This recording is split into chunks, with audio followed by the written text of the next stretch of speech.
ಸ್ವಭಾವತಃ ಅವನು ಕುತೂಹಲಿಗ. ಅವನಲ್ಲಿ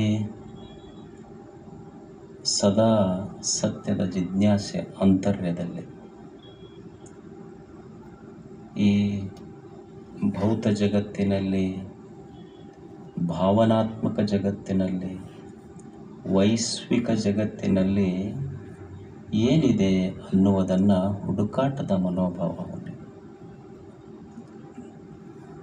ಮನುಷ್ಯನ ಅರಿವು ಬಂದಾಗಿನಿಂದಲೂ ಸಹಿತ ಪ್ರತಿಯೊಬ್ಬ ತಿಳುವಳಿಕೆಯಸ್ಥ ಮನುಷ್ಯನ ಮನೋಭಾವದಲ್ಲಿ ಸದಾ ಒಂದು ಪ್ರಶ್ನೆ ನಮ್ಮೆಲ್ಲರನ್ನ ಕಾಡ್ತಾ ಇದೆ. ಯಾವ ಪ್ರಶ್ನೆ ಅಂದ್ರೆ, ಏನಿದು ಜಗತ್ತು? ಒಬ್ಬ ಬಡವದಾನ, ಒಬ್ಬ ಶ್ರೀಮಂತದಾನ, ಒಬ್ಬ ರೋಗಿಯದಾನ, ಒಬ್ಬ ಆರೋಗ್ಯವಂತದಾನ, ಒಬ್ಬ ಶ್ರೇಷ್ಠದಾನ, ಒಬ್ಬ ಕನಿಷ್ಠದಾನ, ಒಬ್ಬ ಬಿಸಿಲರಿ ನೀರು ಕುಡಿದ್ರೂ ನೆಗಡಿ ಬಂದೈತಿ, ಒಬ್ಬ ಸುಮ್ಮನೆ ಹಳ್ಳದ ನೀರು ಕುಡಿದ್ರೂ ಮಸ್ತ್ ಆರಾಮದಾನ, ಒಬ್ಬನ ಮಗನ ಪಂಚಗಣಿ ಇಂಟರ್ನ್ಯಾಷನಲ್ ಸ್ಕೂಲ್ನಾಗ ಓದಿಸ್ತಾನ, ಕೆಟ್ಟ ಉಡಾಳಾಗ್ಯಾನ. ಇವ ಹಳ್ಳಿ ಹುಡುಗ, ಸ್ಲಮ್ ಹುಡುಗ, ಒಂದು ಜೋಪಡು ಪಟ್ಟಿಯೊಳಗಿದ್ದು ಹುಡುಗ ಫಸ್ಟ್ ರ್ಯಾಂಕ್ ಬರ್ತಾನ. ಇದು ಯಾವ ಕಾರಣದಿಂದ ಹಿಂಗಾಗ್ತೈತೆ? ಈ ಶ್ರೇಷ್ಠ ಕನಿಷ್ಠತೆಗಳು ಯಾಕೆ? ಭಾಳ ಜನ ಅನ್ನೋದಿಲ್ಲ, ನಾವೆಷ್ಟು ಒಳ್ಳೆಯವರದೀವ್ರಿ, ನಮಗ ಯಾಕೆ ಕಾಡ್ತೈತಿ? ಕಾಡುವುದು ಏನು? ಯಾಕೆ ಈ ವ್ಯತ್ಯಾಸಗಳು? ಒಬ್ಬ ಶ್ರೇಷ್ಠ, ಒಬ್ಬ ಕನಿಷ್ಠ, ಒಬ್ಬ ಬಡವ, ಒಬ್ಬ ಶ್ರೀಮಂತ, ಒಬ್ಬ ರೋಗಿ, ಒಬ್ಬ ನಿರೋಗಿ, ಒಬ್ಬನಿಗೆ ಉಂಡ ಅನ್ನ ಪಚನ ಆಗುವಲ್ದು, ಒಬ್ಬನಿಗೆ ಉಣ್ಣಕ್ಕೆ ಅನ್ನನ ಸಿಗುವಲ್ದು. ಈ ಜಗತ್ತಿನ ತಾರತಮ್ಯಗಳಿಗೆ ಕಾರಣ ಯಾರು? ಮತ್ತು ಈ ದೇವರು ಈ ಜಗತ್ತನ್ನು ಸೃಷ್ಟಿ ಮಾಡ್ಯಾನಲ್ಲ, ದೇವರ ಇದನ್ನೆಲ್ಲ ಮಾಡಿರಬೇಕು. ಮತ್ತು ದೇವರ ಇದನ್ನು ಮಾಡಿದ್ರೆ ಒಬ್ಬನಿಗೆ ಹೆಚ್ಚ, ಒಬ್ಬನ ಕಡಿಮೆ, ಒಬ್ಬನಿಗೆ ಬಡವ, ಒಬ್ಬನಿಗೆ ಶ್ರೀಮಂತ ಮಾಡಿದ್ರೆ ಮತ್ತು ದೇವರಲ್ಲಿ ತಾರತಮ್ಯ ಮನೋಭಾವ ಬಂದಂಗೆ ಆತಲ್ಲ. ಹಂಗಿದ್ರೆ ದೇವರು ಅಂದ್ರೆ ಅವನ ದೃಷ್ಟಿಯಲ್ಲಿ ಎಲ್ಲರೂ ಸಮಾನ ಇರಬೇಕಾಗಿತ್ತು. ಮತ್ತೊಬ್ಬವ ದುಡಿಲಾರ್ದೆ ಶ್ರೀಮಂತ ಆಗ್ಯಾನ, ಒಬ್ಬನಿಗೆ ದುಡಿದ್ರು ಕೈ ತುಂಬುವಲ್ದು. ಹಿಂಗೆ ವ್ಯತ್ಯಾಸ ಆಗೈತಿ ಅಂದ ಮೇಲೆ ದೇವರಲ್ಲಿ ಏನೋ ವ್ಯತ್ಯಾಸ ಇರಬೇಕಲ್ಲ. ಹಂಗಾದ್ರೆ ಮತ್ತು ದೇವರ ಕಾರಣನೇನಿದಕ್ಕೆಲ್ಲ? ಜ್ಞಾನಿಗಳಂತಾರೆ, ಈ ಬಡತನ, ಸಿರಿತನ, ಸುಖ, ದುಃಖ, ಮೇಲು ಕೀಳು, ರೋಗ ನಿರೋಗ, ಇದಕ್ಕೆಲ್ಲ ದೇವನು ಕಾರಣನಲ್ಲ. ಈಶ್ವರ ಪರ್ಜನ್ಯವತ್ ದೃಷ್ಟವ್ಯ. ದೇವರು ಹೆಂಗದಾನ ಅಂದ್ರೆ, ಈಗ ನೀವು ಭೂಮಿಯೊಳಗೆ ಗೋಧಿ ಬಿತ್ತೀರಿ, ಜೋಳ ಬಿತ್ತೀರಿ, ಹೆಸರು ಬಿತ್ತೀರಿ, ಅಲಸಂದಿ ಬಿತ್ತೀರಿ. ಮಳೆ ಮಾತ್ರ ಗೋಧಿಗೆ, ಅಲಸಂದಿಗೆ, ಜೋಳಕ್ಕೆ ಬೇರೆ ಬೇರೆ ಮಳೆ ಆಗಿಲ್ಲ. ಮಳೆ ಎಲ್ಲ ಕಾಳುಗಳಿಗೆ ಒಂದೇ ಆಗೈತಿ.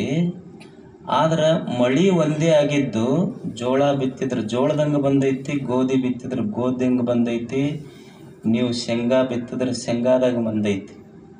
ಮತ್ತು ಮಳೆ ಒಂದೇ ಆಗಿದ್ದ ಮೇಲೆ ಅಷ್ಟು ಒಂದೇ ಟೈಪ್ ಕಾಳು ಬರಬೇಕಾಗಿತ್ತಲ್ಲ. ಹಂಗಿದ್ರ ಮಳೆ ಒಂದೇ ಆಗಿದ್ರು ಕಾಳು ಯಾಕೆ ಭಿನ್ನಾತು ಅಂದ್ರೆ, ಮಳೆಯೊಳಗೆ ದೋಷ ಇಲ್ಲ, ಮಳೆಯೊಳಗದು ಇಲ್ಲ. ಕಾಳುಗಳ ಅಂತರ್ಯದೊಳಗೆ ಯಾವ ಶಕ್ತಿ ಐತಿ, ಆ ಕಾಳು ಆ ಶಕ್ತಿಯನ್ನು ತೊಗೊಂಬಂದಿರ್ತೈತೆ ಅಷ್ಟೇ. ದೇವರು ಮಳೆ ಇದ್ದಂಗವ ಅಷ್ಟೇ.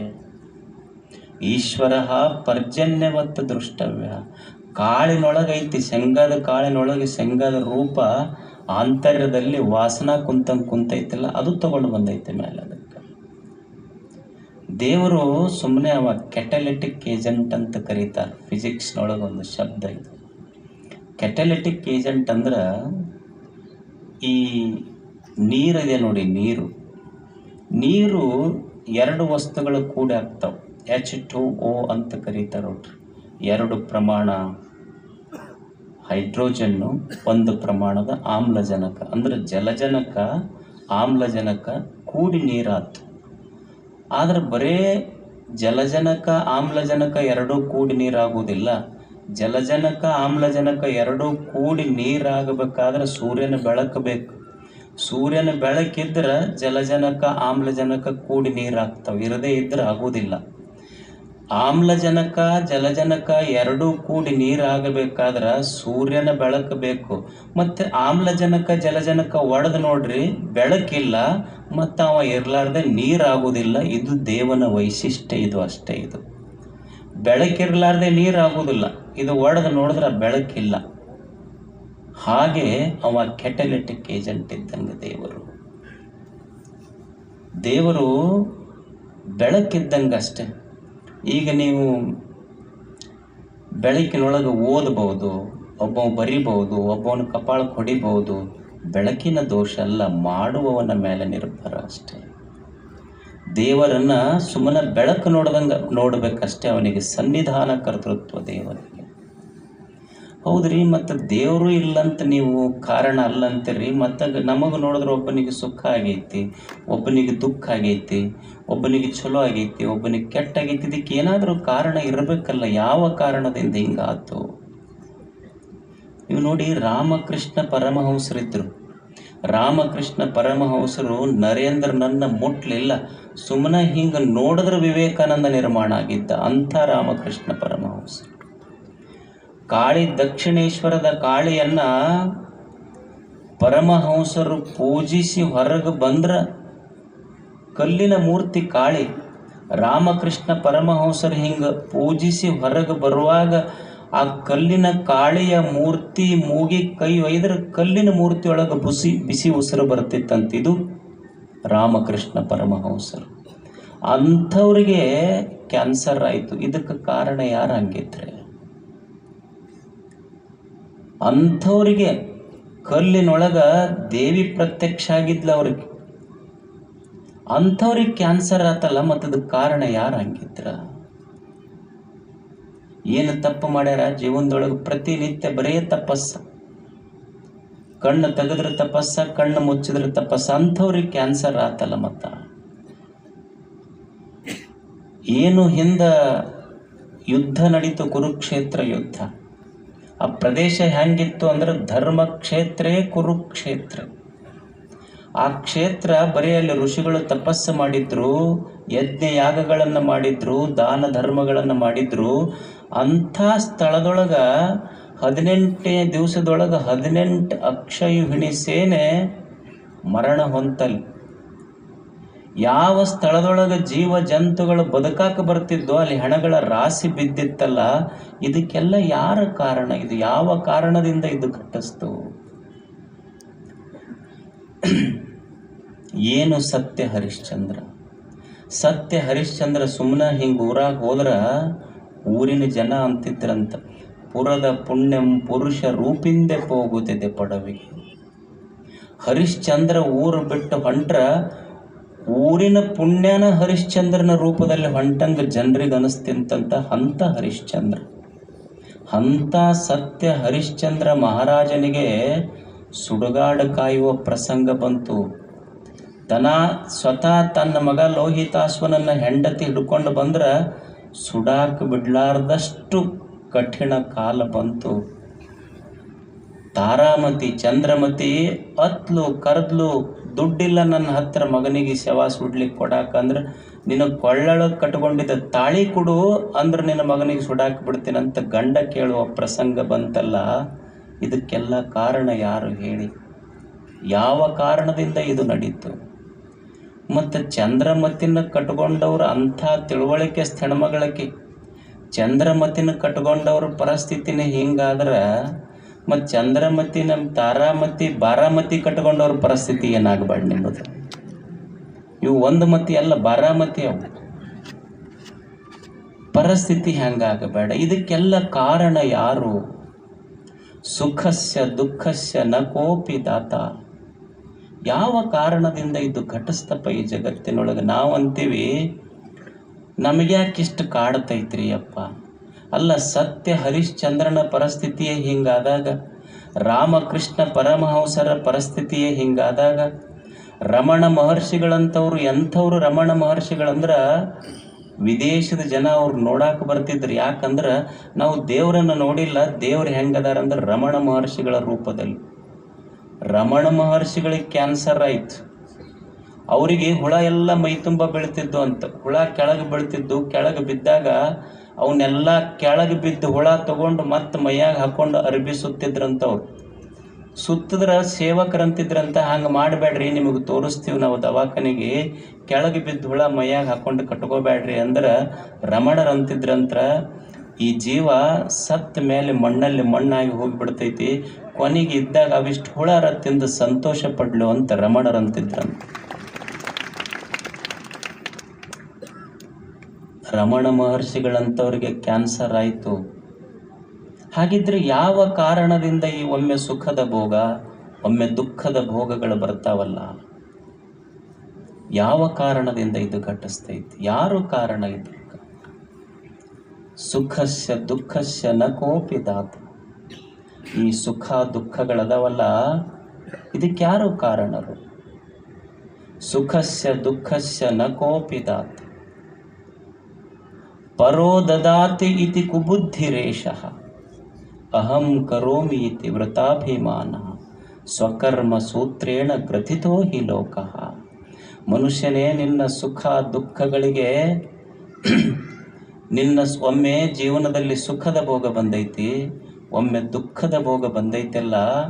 ನಿನ್ನ ಸುಖ ದುಃಖ, ಬಡತನ, ಶ್ರೀಮಂತಿಕೆ, ನೋವು, ನರಳುವಿಕೆಗೆ ಏನಾದರೂ ಕಾರಣ ಇದ್ರೆ ನೀನು ಮಾಡಿದ ಕರ್ಮದ ಫಲವೇ ಅದಕ್ಕೆ ಕಾರಣ, ಮತ್ತೇನೂ ಅಲ್ಲ. ನಿನಗೆ ಸುಖ ಬಂದಿದ್ರೆ ನೀ ಮಾಡಿದ ಪುಣ್ಯ ಕರ್ಮದ ಫಲ ಅಂತ ತಿಳ್ಕೊ. ನಿನ್ನ ಜೀವನದೊಳಗೆ ದುಃಖ ಬಂದಿದ್ರೆ ನೀನು ಮಾಡಿದ ಪಾಪ ಕರ್ಮದ ಫಲ ಅಂತ ತಿಳ್ಕೊ. ನಿನಗೆ ಸುಖ ಬಂದಿದ್ರೆ ಪುಣ್ಯ ಕರ್ಮದ ಫಲ, ದುಃಖ ಬಂದಿದ್ರೆ ಪಾಪ ಕರ್ಮದ ಫಲ. ಈ ಜಗತ್ತು ಸ್ವಕರ್ಮ ಸೂತ್ರೇಣ ಗ್ರಥಿತೋ ಹಿ ಲೋಕ. ನಿನ್ನ ಕರ್ಮದ ಮೇಲೆ ಇದು ಡಿಪೆಂಡ್ ಐತಪ್ಪ, ಇದು ಅಷ್ಟೇ. ನಾವು ಕೆಟ್ಟ ಕರ್ಮಗಳನ್ನು ಮಾಡಿ ಚಲೋ ಫಲ ಸಿಗು ಅಂದ್ರೆ ಸಿಗುವುದಿಲ್ಲ ಈ ಜಗತ್ತಿನೊಳಗೆ. ಇಲ್ಲ, ನಾ ಚಲೋ ಕರ್ಮ ಮಾಡಿ ಕೆಟ್ಟದ್ದು ಸಿಗುವುದಿಲ್ಲ. ನೀ ಏನು ಕರ್ಮ ಮಾಡಿ ಅದೇ ಫಲ ಸಿಗೋದು. ಒಂದು ಹುಡುಗ ಓದ್ತಿತ್ತಂತ, ಅವನಿಗೊಂದು ಮರಾಠಿ ಶಬ್ದ ಕನ್ನಡ ಶಬ್ದ ಅರ್ಥ ಆಗಲಿಲ್ಲ. ಮಕ್ಕಳ ಒಂದು 4 ರೂಮ್ ಬಿಟ್ಟು ಅವ್ರಿಗೆ ಕಲಿಸೋ ಟೀಚರ್ ಮನೆ ಇತ್ತಂತ ಸರ್ದು. ಹೋಗಿ, ಸರ್ ನನಗೊಂದು ಸ್ವಲ್ಪ ಇದು ಮರಾಠಿ ಕನ್ನಡ ಇಂಗ್ಲೀಷ್ ಅರ್ಥ ಆಗೋಲ್ದು, ಸ್ವಲ್ಪ ಇಂಗ್ಲೀಷ್ ಡಿಕ್ಷನರಿ ಕೊಡ್ರಿ ಅಂತ ಅವ್ನು ಹುಡುಗ. ಅವಾಗ ಸರ್ ಅಂದರು, ಈಗ ನೋಡು, ನಮ್ಮ ಮನೇನ ವಸ್ತು ನಾವು ಹೊರಗೆ ಕೊಡೋಂಗಿಲ್ಲ, ಇದನ್ನ ಇಲ್ಲೇ ಇಟ್ಟು ಬಳಸಿ ಹೋಗ್ಬೇಕು, ಇದನ್ನ ಇಲ್ಲೇ ಬಳಸ್ಬೇಕು, ಇಲ್ಲೇ ಇಡ್ಬೇಕು. ಆಯ್ತು ಬಿಡ್ರಿ ಅಂತ ಅವ್ರ ಮನ್ಯಾಗ ತೆಗೆದು ಓದಿ ತಿಳ್ಕೊಂಡು ಬಂದು. ಒಂದು ವಾರ ಆದಮೇಲೆ ಅವರು ಸರ್ ಹೆಣ್ಮಕ್ಳು ಊರಿಗೆ ಹೋಗಿದ್ರು. ಅವು ಮನ್ಯಾಗ ಸಾಮಾನು ಸಿಗಲಿಲ್ಲ. ಅವು ಸರ್ ಈ ಹುಡುಗನ ಹತ್ರ ಬಂದರು ರೂಮಿಗೆ. ಎತ್ತಮ್ಮ, ಸ್ವಲ್ಪ ನಮ್ಮ ಮನ್ಯಾನ ಹೆಣ್ಮಕ್ಳು ಊರಿಗೆ ಹೋಗ್ಯಾರ, ಮನ್ಯಾನ ಸಾಮಾನು ಸಿಗುವಲ್ದು, ಸ್ವಲ್ಪ ಕಸಬರಿಗೆ ಕೊಡು ಅಂದ್ರೆ ಅವರು.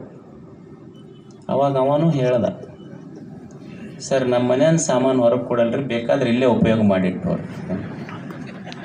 ನಮ್ಮ ಹೊರಗೆ ಕೊಡಲ್ಲ.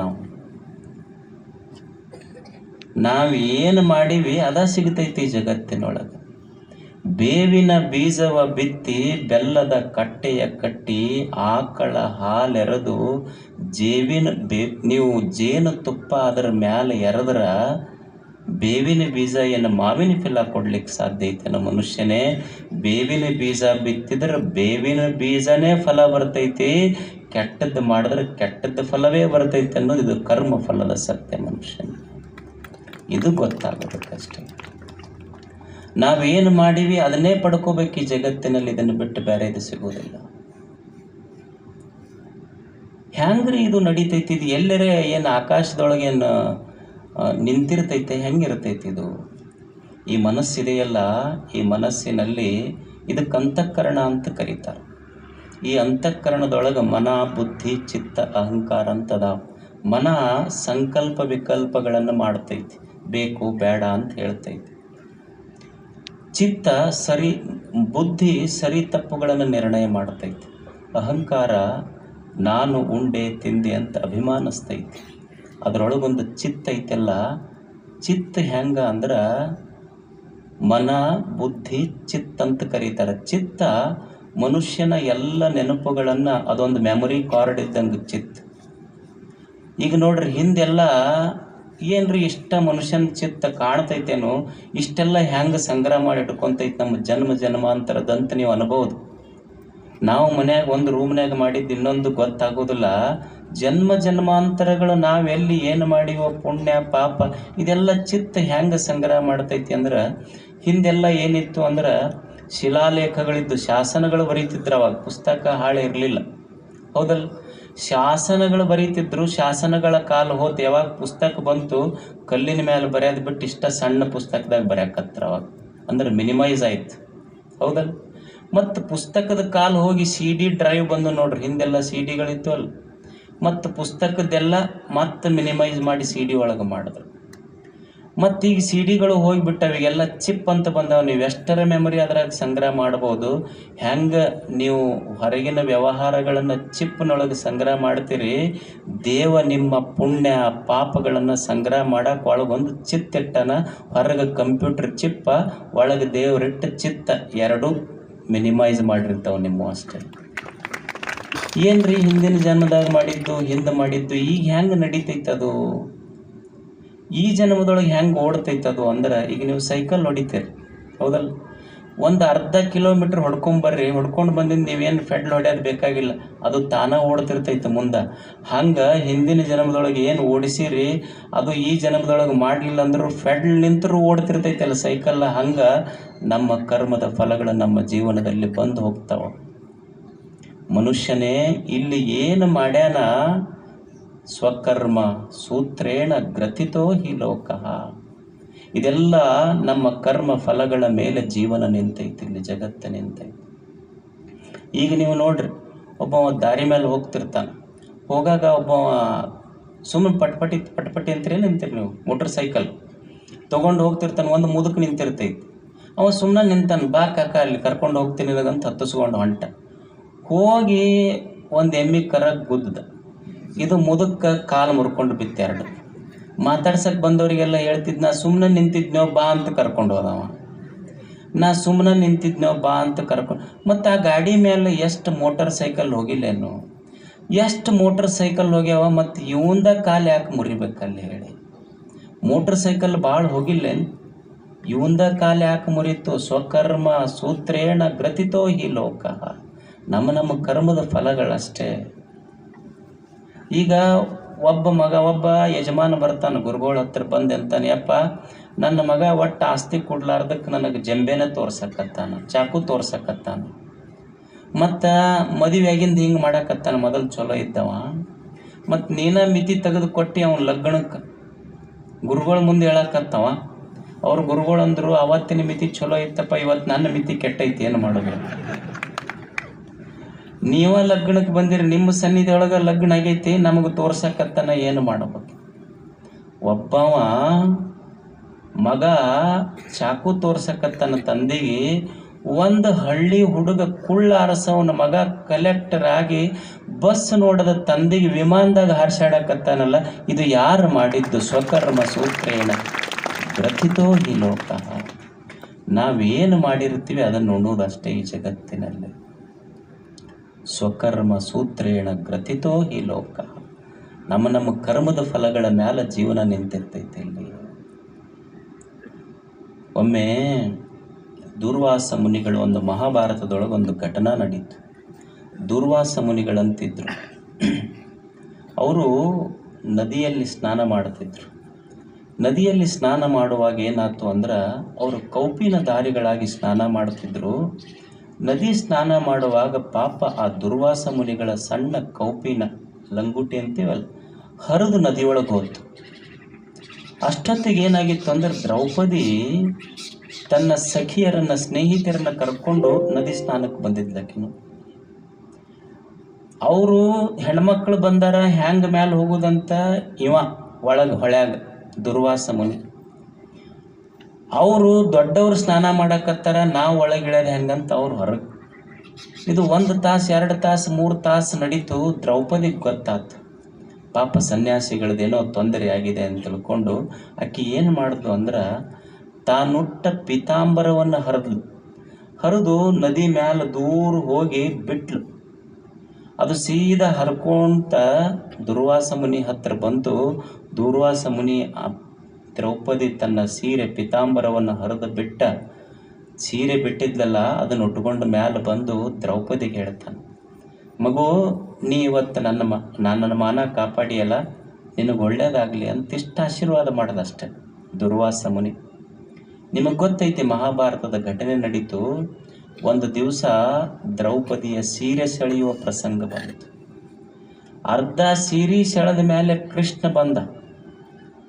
ಸೀರೆ ಬಿಟ್ಟ, ಮುಗೀತು, ಎಲ್ಲ ಪ್ರಸಂಗ ಮುಗೀತು. ದ್ರೌಪದಿ ಕೇಳಿದಲ್ಲ ಆಮೇಲೆ ಕೃಷ್ಣನಿಗೆ, ಅಲ್ಲ ಕೃಷ್ಣ, ನೀನು ಒಟ್ಟ ಬರಬಾರ್ದಾಗಿತ್ತು. ಬರಂಗ ಇತ್ತಂದ್ರೆ ಸೀರೆ ಸೆಳೆಯುವುದಕ್ಕಿಂತ ಮೊದಲ ಬರಬೇಕಾಗಿತ್ತು. ಅರ್ಧ ಮುಗಿದ ಮೇಲೆ ಬರುವುದೇನು ಕೆಲಸ, ಹಂಗ್ಯಾಕೆ ಲೇಟ್ ಮಾಡಿದೆ ನೀನು? ಅವಾಗ ಕೃಷ್ಣ ಹೇಳ್ದ, ಹುಡುಕಾಕತ್ತಿದ್ದ ನಾನು ಅಂದ. ಏನು ಹುಡುಕಾಕತ್ತಿದ್ದಿ? ನೀ ಏನಾದರೂ ಪುಣ್ಯ ಮಾಡಿ ಏನಂತ ಹುಡುಕಾಕತ್ತಿದ್ದೆ. ಸಿಕ್ತು.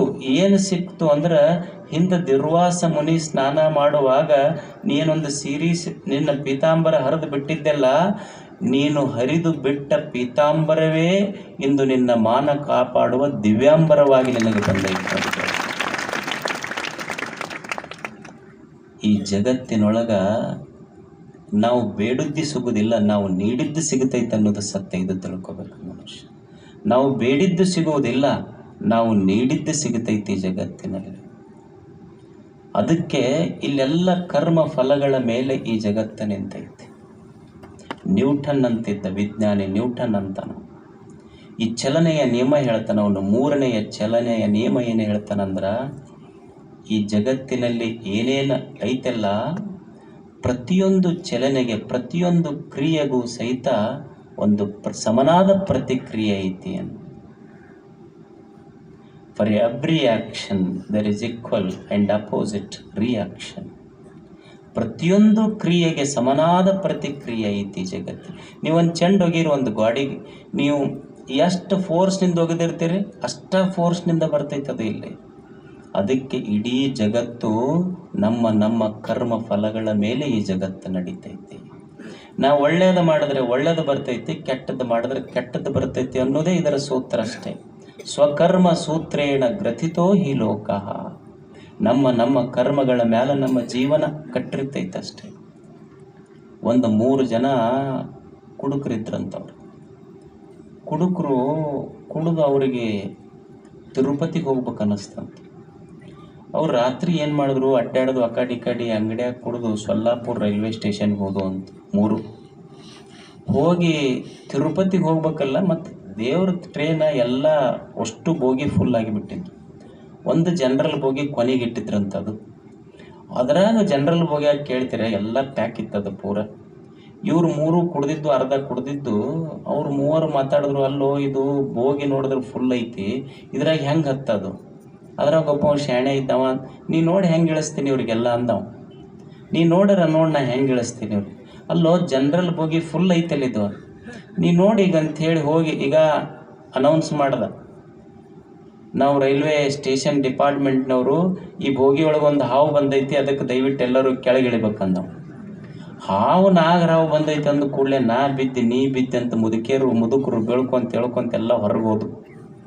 ಎಲ್ಲರೂ ಹೋದ ಮೇಲೆ 3 ಹತ್ತದ್ರೊಳಗೆ ಹತ್ತಿ ಅವಾಗ ಹೇಳ್ದವ, ನೋಡು ಹೆಂಗದಿನ, ಎಷ್ಟು ಶಾಣೆ ಅದೀನಿ ಅಂದು ತೊಗೊಂಡು 3 ಕುಂತು ಅರ್ಧ ತೊಗೊಂಡಿದ್ರು, ಮತ್ತು ಪೂರ ತೊಗೊಂಡ್ರಿ, ಇಲ್ಲಿ ಬಂದು ಉಳಿಸ್ಕೊಂಡು ಬಂದಿದ್ರು. ತೊಗೊಂಡು ಮಕ್ಕೊಂಡ್ರು. ಎಲ್ಲಿ? ಸೊಲ್ಲಾಪುರ ಸ್ಟೇಷನ್ನಾಗೆ. ತಿರುಪತಿಗೆ ಹೋಗ್ಬೇಕಾಗಿತ್ತಲ್ಲ ಅವ್ರು. ಹೋಗಿ ಮುಂದೆ ಹೊಂಟ್ರು, ಮಕ್ಕೊಂಡ್ರವ್ರು. ನಿದ್ದೆ ಹತ್ತು. ಬೆಳಿಗ್ಗೆ 5 ಗಂಟೆ ಆಗಿತ್ತು. 5 ಗಂಟೆಗೆ ಚಾಯ್ ಅಂತ ಹುಡುಗ ಬಂದ ತಕ್ಷಣ ಒಬ್ಬ ಎದ್ದು 3 ಮಂದಿ ಹೇಳ್ರಿ ಚಾಯ್ ಬಂದೈತೆ ಅಂತ ಎಬ್ಬಿಸಿ ಎಲ್ಲಿ ಬಂದೈತಿ ಟ್ರೈನ ಅಂತ ಕೇಳ್ದವ. ಅವಾಗ ಅವ ಚಾಯ್ ಮರ ಹುಡುಗಂದ, ಸೊಲ್ಲಾಪುರದಾಗ ಐತೆ ಅಂದವ. ಅಲ್ಲ, ಮತ್ತು ತಿರುಪತಿಗೆ ಹೊಂಟಿತ್ತಲ್ಲಿದು. ಇಲ್ಲ, ಈ ಲಾಸ್ಟ್ ಬೋಗ್ಯಾಗ ಹಾವು ಬಂದೈತೆ ಅಂದಕ್ಕೆ ಇದಕ್ಕೆ ಬಿಟ್ಟು ಉಳಿದಿದ್ದು ಡಬ್ಬಿ ಹೋಗ್ಯಾವ ಅಂತಂದ. ಹಾವು ಬಂದೈತೆ ಅಂತ ಹೇಳಿದ್ದಕ್ಕೆ ಇದನ್ನ ಇಲ್ಲೇ ಬಿಟ್ಟು ಉಳಿದಿದ್ದು ಡಬ್ಬಿ ಹೋಗ್ಯಾವಲ್ಲ. ಸ್ವಕರ್ಮ ಸೂತ್ರೇಣ ಗ್ರಥಿತೋ ಹಿ ಲೋಕ. ನಾವೇನು ಮಾಡೀವಿ ಅದ ಸಿಗತೈತಿ ಜಗತ್ತಿನೊಳಗೆ, ಬೇರೆ ಸಿಗುವುದಿಲ್ಲ ಇಲ್ಲಿ. You can escape from the law of the land, but you cannot escape from the law of karma. ನೀನು ನೆಲದ ಕಾನೂನಿನಿಂದ ತಪ್ಪಿಸ್ಕೋಬಹುದೇ ಹೊರತು ದೇವನ ಕಾನೂನಿನಿಂದ ತಪ್ಪಿಸ್ಕೊಳ್ಳಿಕ್ಕಾಗೋದಿಲ್ಲ. ನೆಲದ ಕಾನೂನಿನಿಂದ ತಪ್ಪಿಸ್ಕೋಬಹುದೇ ಹೊರತು ಕರ್ಮದ ಕಾನೂನಿನಿಂದ ತಪ್ಪಿಸ್ಕೊಳ್ಳಿಕ್ಕೆ ಸಾಧ್ಯ ಇಲ್ಲ ಮನುಷ್ಯನೇ.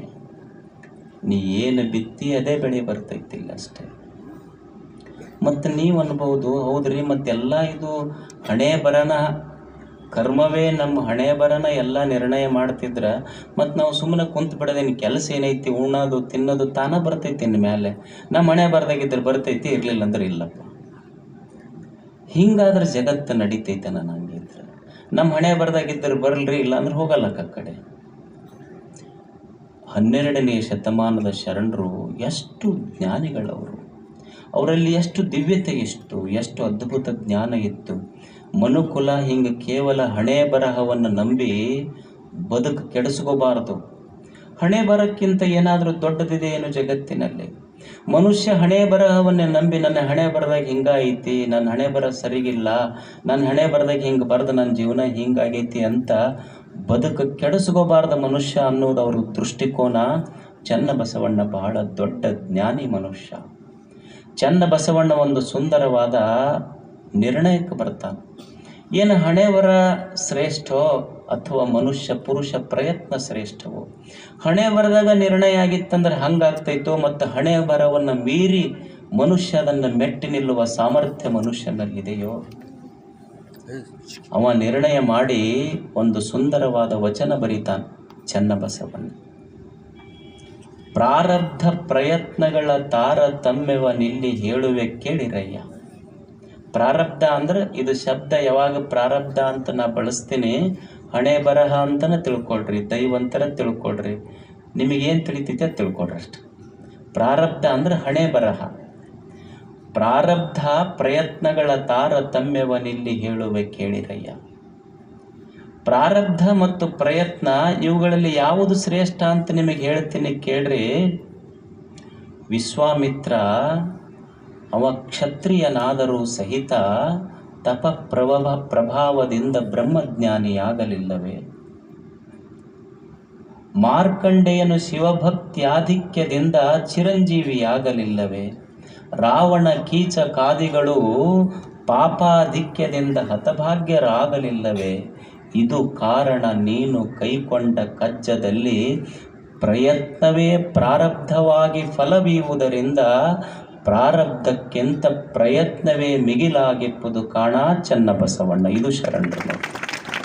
ನಿನ್ನ ಪ್ರಾರಬ್ಧಕ್ಕಿಂತ ಪ್ರಯತ್ನ ಬಹಳ ದೊಡ್ಡದು ಅಂತ ಮನುಷ್ಯಗೆ ಸ್ಫೂರ್ತಿ ತುಂಬಿದ್ರೆ ಏನು ದೊಡ್ಡ ಬೆಳಕಾಗಿದೆ. ಹಣೆ ಬರ ಅಂತ ಕುಂದರಕ್ಕೆ ಹೋಗಬೇಡ. ಈ ಜಗತ್ತಿನೊಳಗೆ ಪ್ರಯತ್ನ ಬಹಳ ದೊಡ್ಡದು. ಯಾಕಂದ್ರೆ ವಿಶ್ವಾಮಿತ್ರ ಕ್ಷತ್ರಿಯ ಆದರೂ ಸಹಿತ ತಪ ಪ್ರಭಾವದಿಂದ ಬ್ರಹ್ಮಜ್ಞಾನಿ ಆಗಲಿಲ್ಲೇನು? ಮಾರ್ಕಂಡೇಯ ಮುನಿ ಚಿರಂಜೀವಿ ಆಗಲಿಲ್ಲೇನು? ಮತ್ತು ತಮ್ಮ ಕೆಟ್ಟ ಕರ್ಮಗಳಿಂದ ರಾವಣ ಕೀಚಕಾದಿಗಳು ಹತಭಾಗ್ಯರಾಗಲಿಲ್ಲೇನು? ನೋಡು ಮನುಷ್ಯನೇ, ಪ್ರಾರಬ್ಧ ನಿನ್ನ ಹಣೆ ಬರಕ್ಕಿಂತ ಪ್ರಯತ್ನ ಭಾಳ ದೊಡ್ಡದು.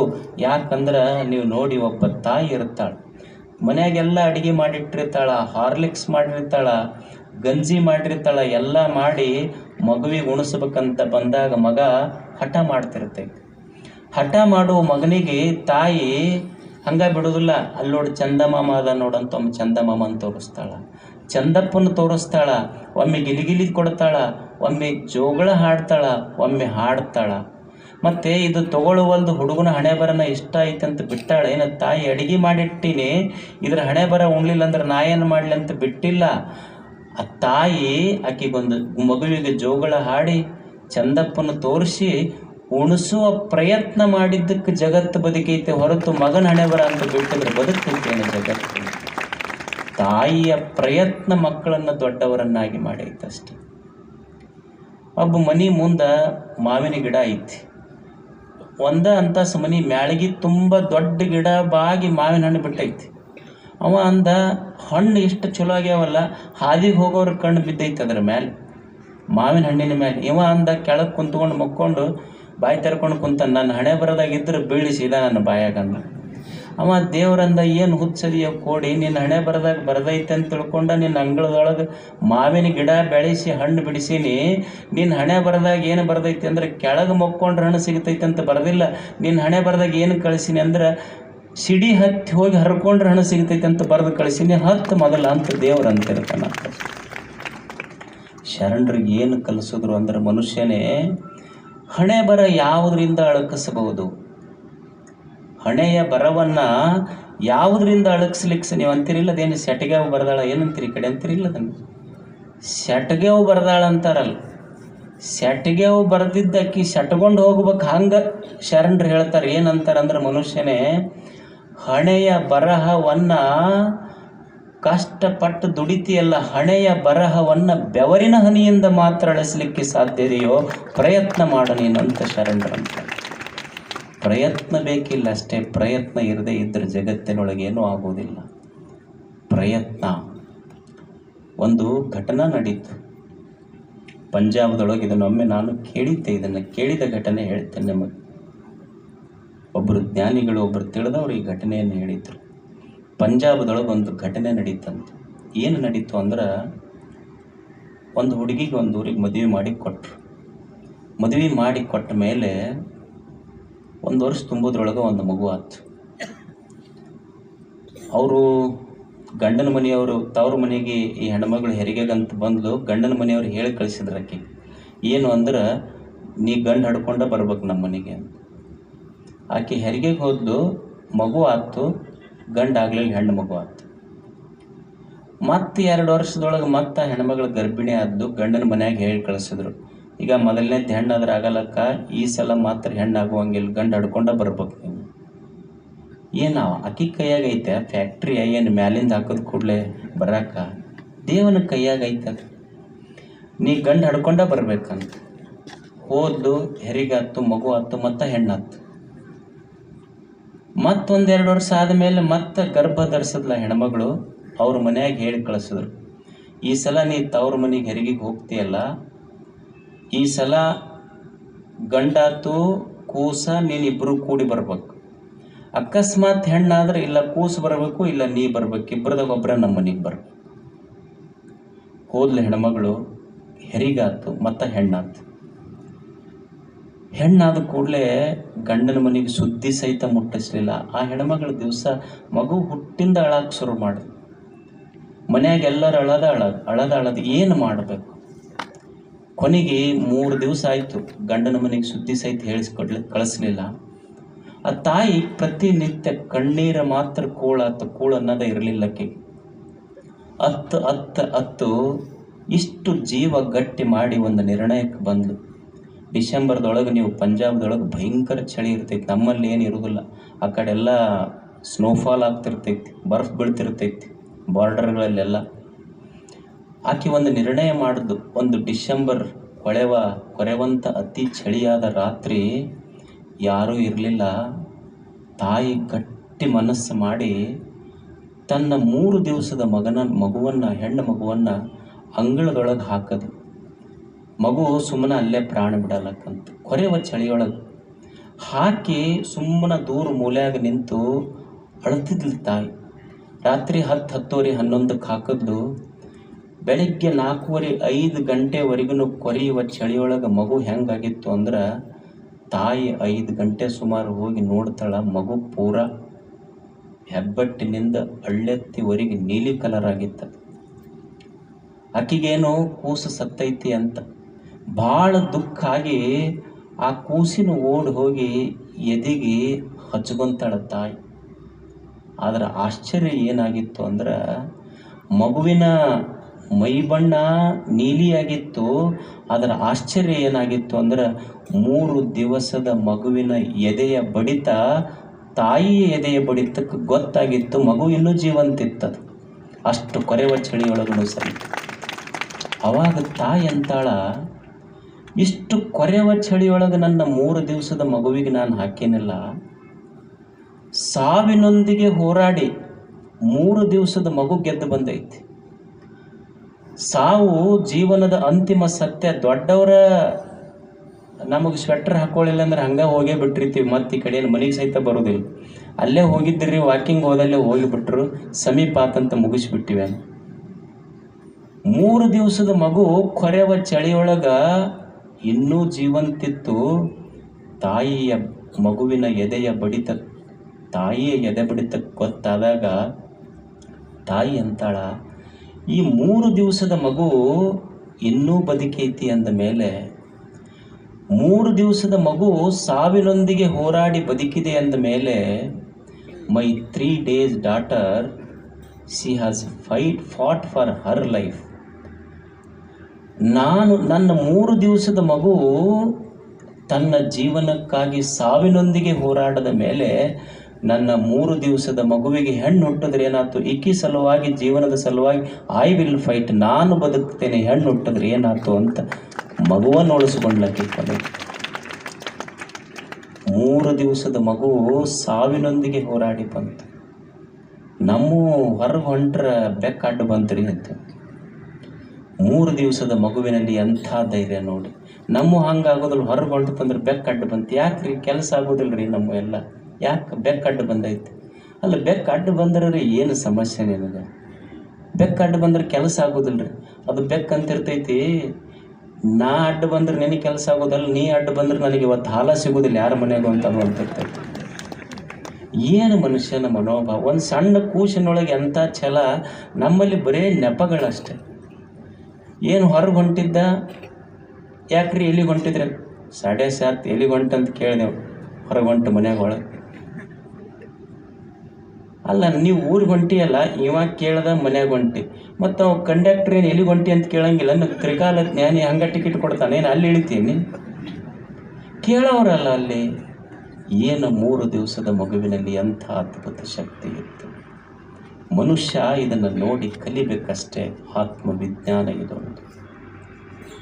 ಒಂದು ಜೆಸಿಕಾ ಕಾಕ್ಸ್ ಅಂತ ಒಂದು ಸಣ್ಣ ಹುಡುಗಿತ್ತು, ಅಮೇರಿಕದ ಅರಿಜೋನಾ ಪ್ರದೇಶ. ಒಂದು ಸಣ್ಣ ಮಗು. ಆಶ್ಚರ್ಯ ಏನು ಅಂದ್ರೆ, ಹುಟ್ಟುವಾಗ ಆ ಮಗುವಿಗೆ ಹುಟ್ಟಿತು, ಆದರೆ 2 ಕೈ ಇರಲಿಲ್ಲ. ಆಕೆ ಹೆಸರು ಜೆಸಿಕಾ ಕಾಕ್ಸ್. ಹುಟ್ಟುವ ಮಗುವಿಗೆ 2 ಕೈ ಇರಲಿಲ್ಲ. ಮಗು ಹುಟ್ಟಿತು. ಹುಟ್ಟಿದ ಮೇಲೆ ತಾಯಿ ತಂದೆಗೆ ಚಿಂತೆ ಶುರುವಾತು. ಯಾಕ?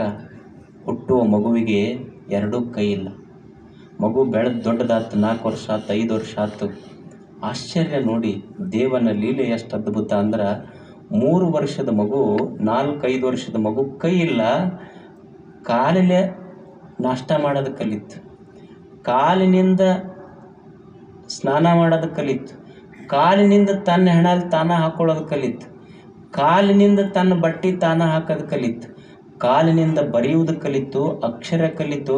ನಿಮಗೆ ಆಶ್ಚರ್ಯ ಅಂದ್ರೆ, 10ನೇ ಕ್ಲಾಸ್ನೊಳಗೆ ಕೈ ಇಲ್ಲದೆ ಕಾಲಿನಲ್ಲಿ ಬರೆದ ಜೆಸಿಕಾ ಕಾಕ್ಸ್ ಫಸ್ಟ್ ಇದ್ದಳು ಕ್ಲಾಸಿಗೆ. ಕೈ ಇಲ್ಲ ಹುಡುಗಿ. ಮುಂದೆ ಕೈ ಇರಲಾರ್ದ ಹುಡುಗಿ ಆಕಿಗೆ ಏನು ಅನ್ನಿಸ್ತು? ಕರಾಟೆ ಕಲಿಬೇಕು ಅನ್ನಿಸ್ತು ಆಕಿಗೆ. ನಮಗೆ ಮಕ್ಕಳು ಯಾವ ಅಥ್ಲೆಟಿಕ್ ಐತಿ, ಓಟದ ಸ್ಪರ್ಧೆ ಐತಿ ಅಂತ ಹೇಳಿದ್ರೆ, ಯಪ್ಪ ಬಿದ್ದಿದ್ದು ಮೆಲ್ಲಕ್ಕೆ ಓಡು ಅಂತೇಳಿ ಕಳಿಸ್ತೀವಿ ನಾವು. ಮತ್ತು ಓಟ ಅಂದರೆ ಏನು ಮೆಲ್ಲಕ್ಕೆ ಹೋಗ್ಬೇಕಾ? ಬೀಳೋದು ಹೇಳೋದು ಇದ್ದೇ ಇರ್ತೈತಿ. ಮೆಲ್ಲಕ್ಕೆ ಓಡೋದು. ಇವ ಯಾವಾಗ ಓಡ್ಬೇಕು, ಬರ್ಬೇಕು ಯಾವಾಗ, ಮನ್ಯಾಗ ಕುಂದರ್ಸೋದ ಬೇಷದ. ಕೈ ಇರಲಾರ್ದ ಹುಡುಗಿ ಕರಾಟೆ ಕಲಿಬೇಕು ಅನ್ನಿಸ್ತು. ತಂದೆ ತಾಯಿ ಪ್ರೋತ್ಸಾಹ ಕೊಟ್ಟರು. ಆಕೆ ಅಮೇರಿಕದೊಳಗೆ ಬ್ಲ್ಯಾಕ್ ಬೆಲ್ಟ್ ಆದಳು. ಫಸ್ಟ್ ಬಂದಳು ಕೈ ಇಲ್ಲಾರ್ದ ಹುಡುಗಿ ಕರಾಟೆ ಕಲಿತು. ಜೆಸಿಕಾ ಕಾಕ್ಸ್ ಆಕೆ ಹೆಸರು. ಮಗು ಇಷ್ಟಕ್ಕೆ ನಿಲ್ಲಿಸಲಿಲ್ಲ. ಆಕೆ ಒಳಗೆ ಏನು ಛಲ ಇತ್ತು ಅಂದ್ರೆ, ಆ ಮಗುವಿನೊಳಗೆ ಎಂಥ ಛಲ ಇತ್ತು ಅಂದ್ರೆ, ಆಕೆಗೆ ಅನ್ನಿಸ್ತು, ಆ ಮಗುವಿಗೆ ಏನು ಅನ್ನಿಸ್ತು ಅಂದ್ರೆ, ನಾನು ವಿಮಾನ ನಡೆಸ್ಬೇಕು. ಕೈ ಇರಲಾರ್ದ ಹುಡುಗಿ ವಿಮಾನ ನಡೆಸ್ಬೇಕಂದ್ರೆ ಯಾರ ಕುಂತಾರನ್ರಿ ಅದ್ರ? ಸೈಕಲ್ ಹತ್ತೋದಿಲ್ಲ ನಾವು ಬಡ ಬಡ ಮಂದಿ. ಸೈಕಲ್ ಹತ್ತೋದಿಲ್ಲ. ಯಜಮಾನ ಗಾಡಿ ಹೊಡ್ಯಾಕತ್ರ ನೀವು ಹೋಗಿ ಒಬ್ಬನ ನಾನು ನಡ್ಕೊಂಬರ್ತೀನಿ ಅಂತಿರ್ತಾರೆ. ಅಂತೀರ ಇಲ್ಲಿ ನೀವು? ನೀ ಗಾಡಿ ಹೊಡ್ಯೋದು ನೋಡಿಲ್ಲ ನಾನು ಅಂತಿರ್ತಾರ. ಆ ಹುಡುಗಿ ಕೈ ಇಲ್ಲ, ವಿಮಾನ ಹೊಡಿಬೇಕನ್ನಿಸ್ತು. ಕೈ ಇರಲಾರ್ದ ಹುಡುಗಿ ವಿಮಾನ ಹೊಡಿಲಿಕ್ಕೆ ಅಮೇರಿಕದ ಕೋರ್ಟ್ ಪರ್ಮಿಷನ್ ಕೊಡಲಿಲ್ಲ.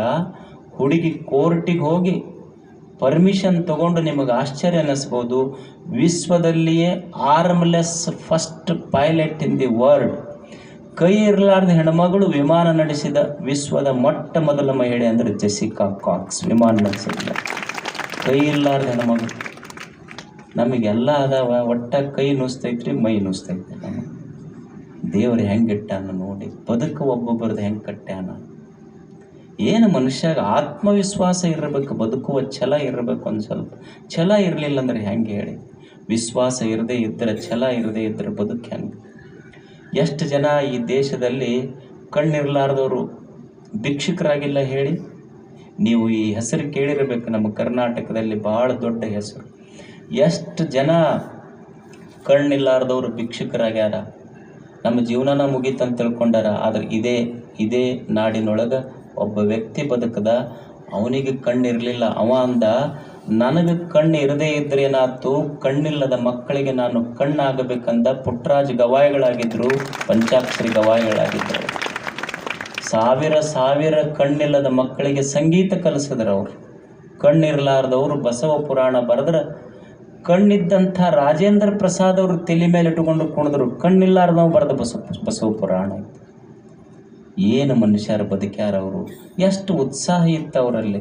ಭರವಸೆ ಬೇಕಲ್ಲ ಬದುಕಿನಲ್ಲಿ, ಉತ್ಸಾಹ ಬೇಕಲ್ಲ ಬದುಕಿನಲ್ಲಿ. ಭರವಸೆ ಇಲ್ಲದ ಬದುಕಿಗೆ ಏನು ಅರ್ಥ ಇದೆ ಹೇಳಿ.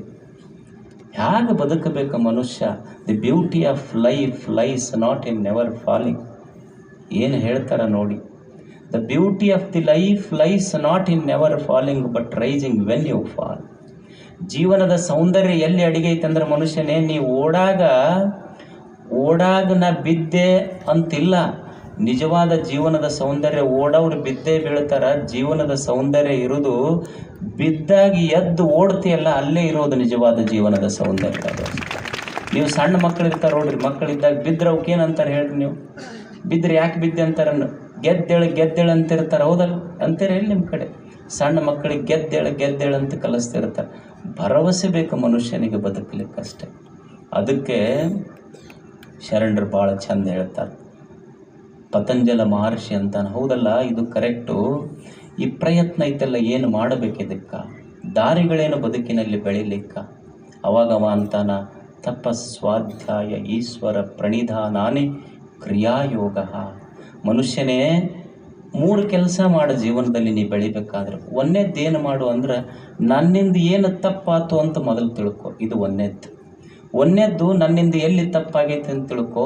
2ನೇದ್ದು ಪ್ರಯತ್ನ ಮಾಡು.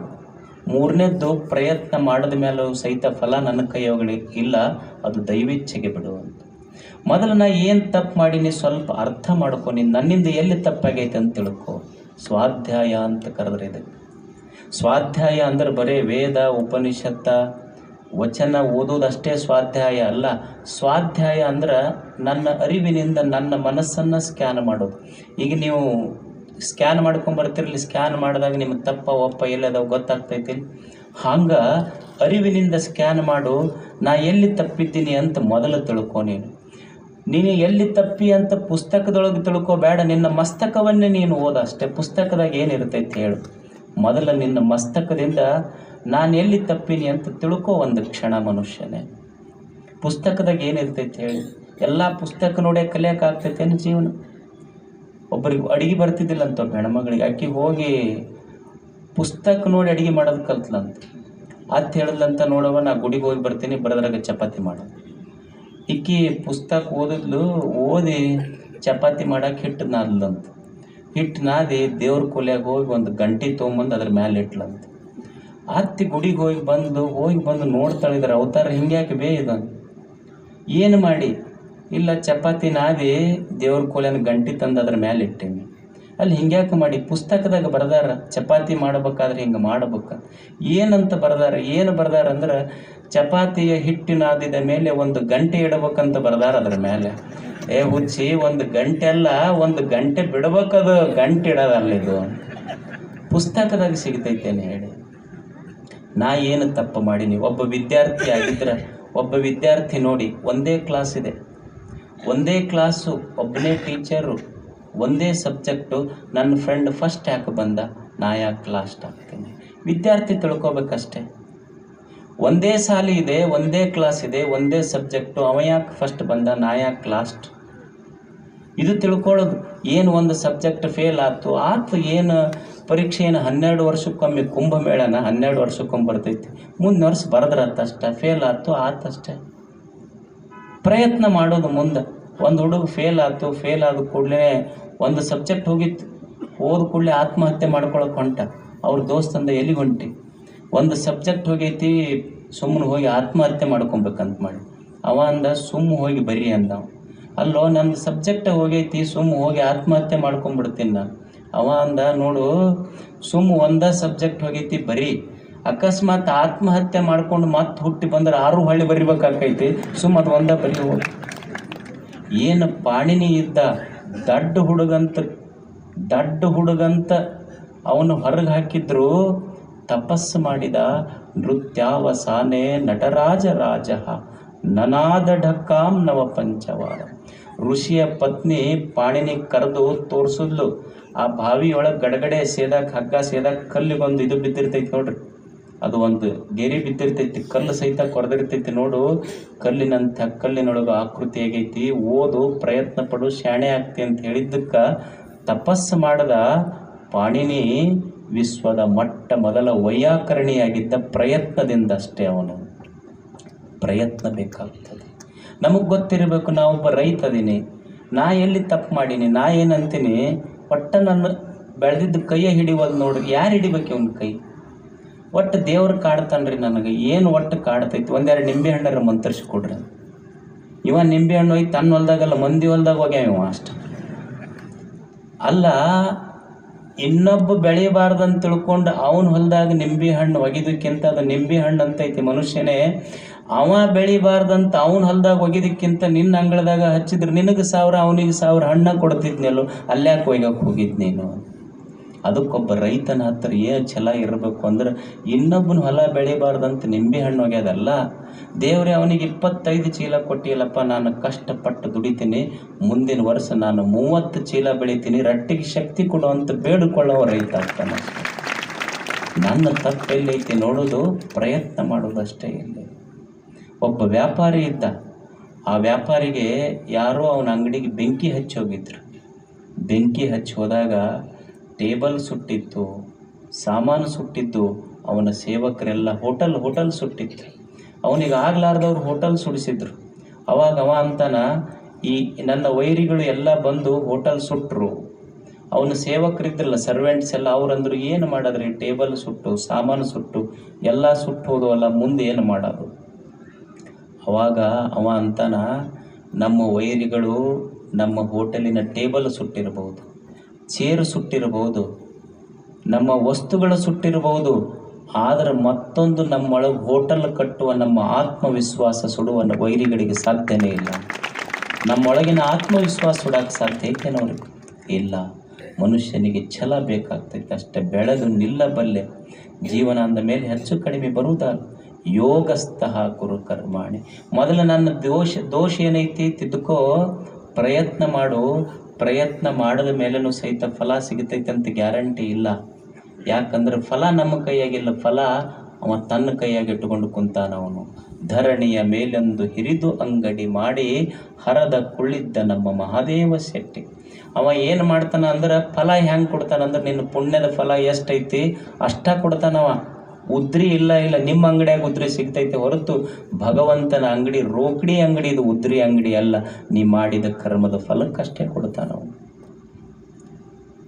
ಯೋಗಸ್ಥಃ ಕುರು ಕರ್ಮಾಣಿ ಸಂಗಂ ತ್ಯಕ್ತ್ವಾ ಧನಂಜಯ ಸಿದ್ಧೋ ಸಮೋಭೂತ್ವ ಸಮತ್ವಂ ಯೋಗ ಮುಚ್ಯತೆ. ಯೋಗ ಅಂತ ಯಾವುದಕ್ಕೆ ಕರಿಬೇಕು? ಎಷ್ಟು ಸುಂದರ ಮಾತು ಹೇಳ್ತಾರೆ ನೋಡ್ರಿ. ಯೋಗಸ್ಥಃ ಕುರು ಕರ್ಮಾಣಿ. ಸೂರ್ಯಾಸ್ತ ಅಂತ ಶಬ್ದ ಬಳಸ್ತಿರ್ಲಿ. ಸೂರ್ಯಾಸ್ತ ಅಂದ್ರೆ ಸೂರ್ಯ ಮುಳುಗುವುದು. ಯೋಗಸ್ಥ ಅಂದ್ರೆ ಕಾರ್ಯದೊಳಗೆ ತನ್ಮಯನಾಗುವುದು, ನಾನು ಮಾಡುವ ಕೆಲಸಗಳಲ್ಲಿ ಮುಳುಗುವುದು ನಾನು. ಯೋಗಸ್ಥ ಅಂತ ಕರೀತಾರೆ. ಸಂಗಮ ತ್ಯಕ್ತ್ವಾ ಧನಂಜಯ. ನಾ ಮಾಡಿನಂತನಬೇಡೋ, ನನ್ನಿಂದ ನಡೀತನಬೇಡ, ದೇವರಿಂದ ಇದೆಲ್ಲ ನಡೆದೈತೆ ಅನ್ನಷ್ಟೇ. ಸಂಗಮ ತ್ಯಕ್ತ್ವಾ ಧನಂಜಯ ಸಿದ್ಧೋ ಸಮೋಭೂತ್ವ ಸಮತ್ವಂ ಯೋಗ ಉಚ್ಯತೆ. ಯೋಗ ಅಂದ್ರೆ ಎಷ್ಟು ಚಂದ ಹೇಳ್ತಾರೆ. ಯೋಗ ಅಂದ್ರೆ ತಲೆ ಕೆಳಗೆ ಮಾಡಿ ಕಾಲು ಮ್ಯಾಲ ಮಾಡಿ ನಿಂದ್ರೋದಲ್ಲ.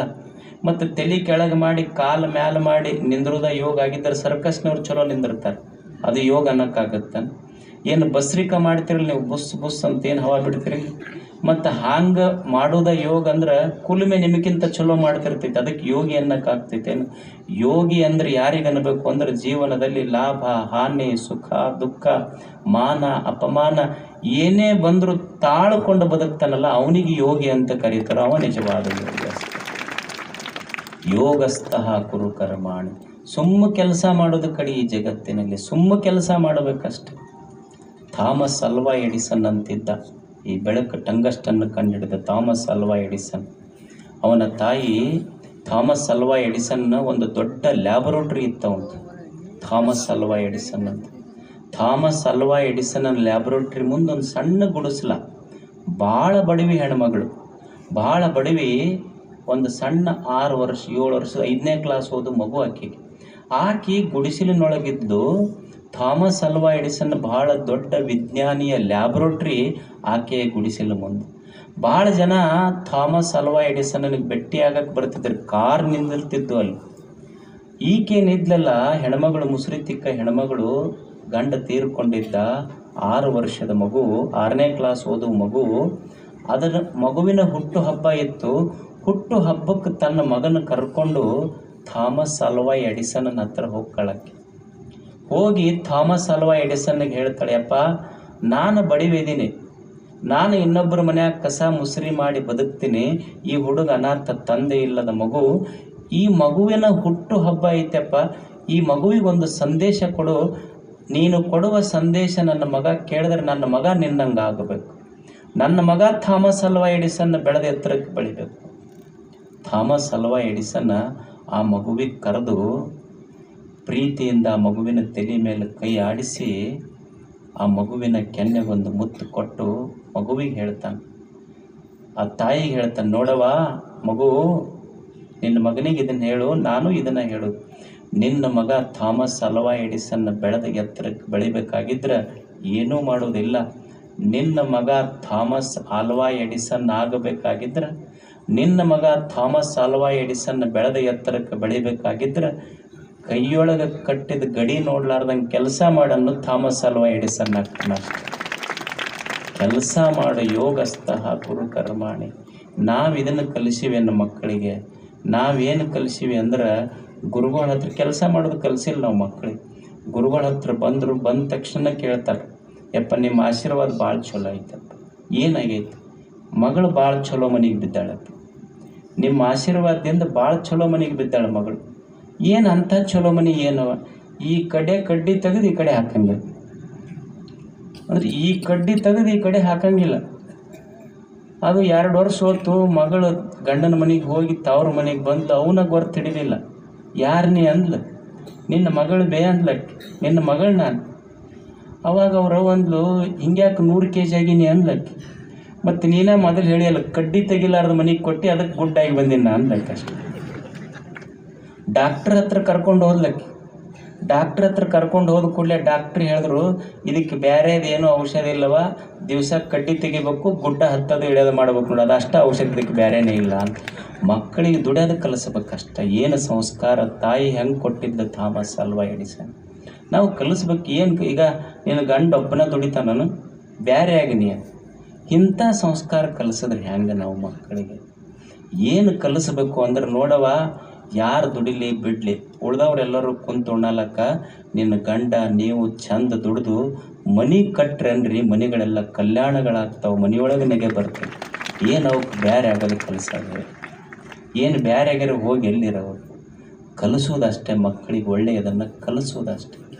ಕಲಿಸ್ಲಿಲ್ಲ. ಯೋಗಸ್ಥಃ ಕುರು ಕರ್ಮಾಣಿ. ಈ ಜಗತ್ತಿನೊಳಗೆ ನಿನಗೆ ಯಾವುದು ಕಾಡುವುದಿಲ್ಲೋ, ಕಾಡುವುದೇನಾದರೂ ಇದ್ರೆ ನಿನ್ನ ಮನಸ್ಸು, ನಿನ್ನ ಕರ್ಮದ ಫಲಗಳ ಮೇಲೆ. ನಿನಗೆ ಯಾವ ದೇವರು ಕಾಡುವುದಿಲ್ಲ, ನಿನ್ನ ಕರ್ಮದ ಫಲಗಳ ಮೇಲೆ ನಿನ್ನ ಜೀವನ ನಿರ್ಣಯ ಆಗಿರ್ತೈತಿ.